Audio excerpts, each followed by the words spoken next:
Nancy, welcome to the show. How are you? I'm doing great, Annie. Thanks for having me. I'm super excited to be here. So I'm curious, Nancy, out of all the things, once you jumped onto BiggerPockets, that was what happened for me as well, probably about 6 years ago now. I jumped into like this world of real estate investing that included flipping homes. It included, investing into notes. It included buying rental properties out of state. It included multifamily syndication, all these different things that was new for me. How did you settle on a rental property as your first investment? Was it because, and I guess I'm asking because everyone sort of, I feel like goes through this process, and usually rentals are the first thing that they feel like the most comfortable doing. And I did a lot of other stuff. I did like hard money lending and looked into Airbnb stuff before I finally settled on doing the rental properties. But what was that process like for you? I went down the whole rabbit hole like you, Julie, on BiggerPockets. There's so much, right, in the world of real estate investing. You could lend money, you could flip properties, as you said. But I just found like rental seems like the sure way to this passive income. Flipping was just very transactional. And I knew I didn't have the time or the expertise or the team to do that as an initial investment.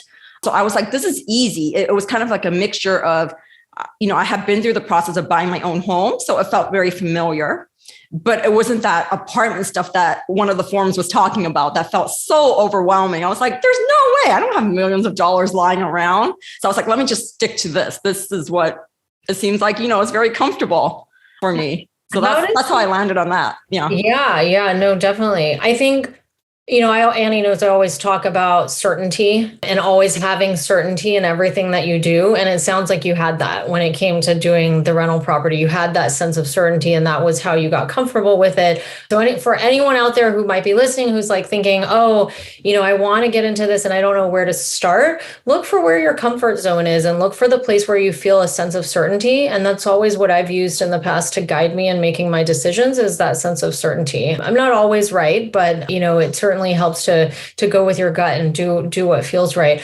Well, cool. Well, we're going to move on to the last part of our show, the Life and Money Show Spotlight Round. I'm going to ask you a couple of questions around life and money. So the first question is around your life and money. So what is one thing that you're doing right now to live a meaningful and intentional life by design? So this is something that I not so recently, but relatively recently adopted. And I learned, I think from a podcast and one of my mentors, is value-based decision-making. I don't know if you guys have heard of that, but it's like really defining what your key values are and making decisions around that. And that has really changed how I say yes and no to things and made it so much easier. So if you define your core values, like mine are like family, autonomy, balance, compassion, growth, and then making decisions around that, it's just, I don't have to look at an opportunity and say, gosh, let me think about this, 10 days, 30 days. I could really give an answer to that person right there and then, or maybe one day. And it's just stopped me from going down rabbit holes that I shouldn't be in and overextending myself. And it really allows me to live right, like a life by design that you guys always talk about, because I know what my values are and I could live in alignment with that. So that has really helped me a lot.